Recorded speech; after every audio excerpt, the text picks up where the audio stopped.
Tady vám pošlu celou montáž i s kusem fluorkarbonu. Je to vypadávací montáž, už to všichni, tohleto taky není novinka, určitě řečená z toho, jenom to tady mám navázaný, tak to pošlu dál. Ty z vás, kteří chytají na trhačku, na kameny nebo na olovo, naučte se používat tyhle ty vypadávací závěsky.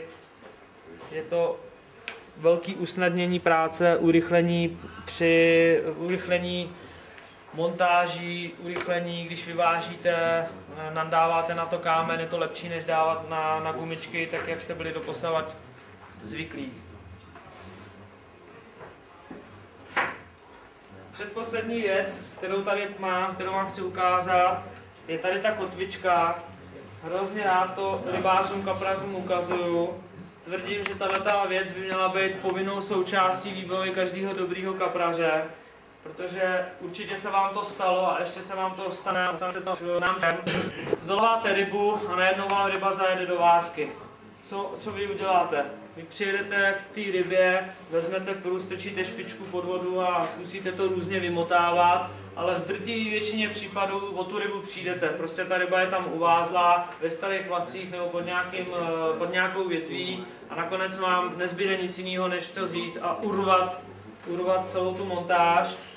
Představte si, že když chytáte na nějaký robustní háček, chytáte na hodně zesílenou šňůru a ten kapr vám skutečně se zamotá do nějaký větve, která pruží, tak ten kapr nemá šanci si to z té tlamky vyrvat, protože ta větev působí jako pružina a vy ho vlastně tím zabijete.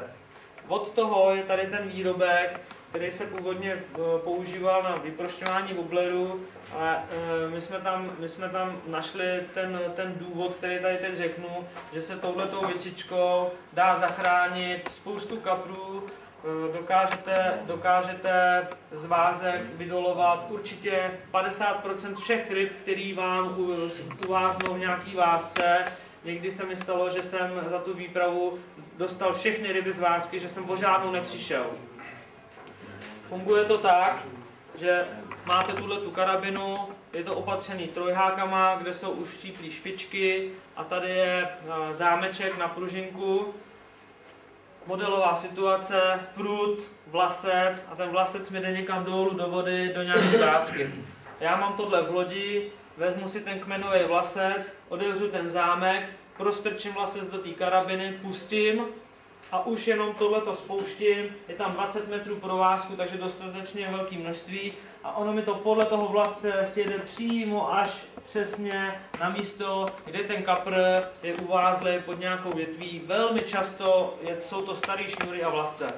Chvíli takhle potaháte, jeden z těch trojháků se vám zachytí za tu překážku, no a buď to přervete, ten kapr vám zase vyjede a vy zdoláváte, anebo prostě toho kapra vyručkujete i s kusem větve nebo s nějakou překážkou, ale furt je to něco, kdy máte šanci něco udělat pro záchranu toho kapřího života, můžete si potom samozřejmě i udělat fotku, takže tenhle ten výrobek doporučuji zakoupit, hodit do lodi, nechte ho tam prostě někde v růžku, až se vám to stane ta věc nepříjemná, že vám kapr zajde do té vásky, budete mít v lodi kotvičku a budete mít šanci toho kapra dostat ven.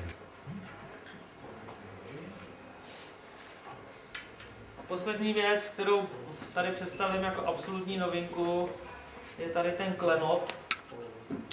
To je nádherný proutek, který dostal název Bond Gill, Bondova holka.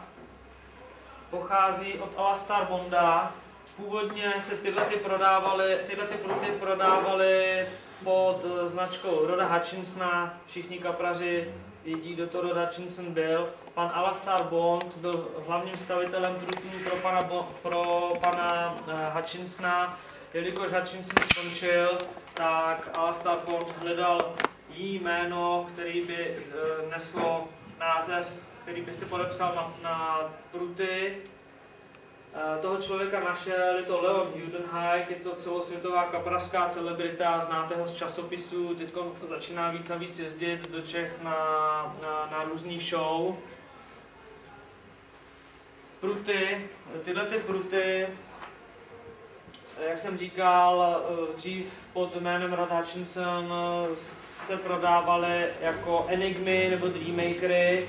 Do dneška jsou tyhle ty pruty hodně oceňovaný, lidi je schání různě, aspoň i používaný přes bazár, přes různé e-shopy a my jsme poprosili pana Alastára Bonda, aby se vrátil k tomu původnímu konceptu a zase ty pruty oprášil, aby je vylepšil určitým způsobem a pustil na trh. Povedlo se to, jsou tady, máme je skoro ve stejné verzi, jako byly ty Enigmy, s malinkýma úpravama.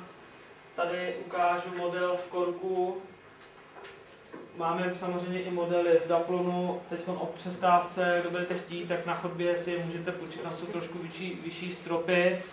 Tyhle ty pruty jsou spíše zdolávací záležitostí, nejsou to pruty, na který byste mohli dát nějaký 120-150 gramů olovo a brutálně s nima nahazovali, k tomu určení nejsou. Neznamená to, že by s nima nešlo nahazovat, ale jsou teda spíše určený na tu zdolávačku. Ty pruty se krásně ohýbují až do rukojeti, tady do té spodní části. Vy při zdolávání cítíte každý pohyb kapra, právě proto, že se vám ohýbá i ta zadní část. A to je na těch prutech to nejkrásnější, že si fakt užijete zdolávání, cítíte každý pohyb té ryby.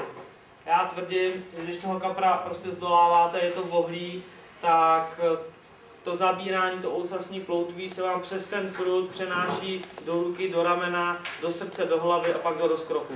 Takže jako je to fakt nádhera. Takže na tohle ty proutky se podívejte teď o přestávce, máme jich tady několik. Jaké ceny jsou? V korku je příplatek 1300 korun, takže v korku je to 11 600. Myslím, že jsme to včera v Košicích propočítávali 460 nebo 470 euro.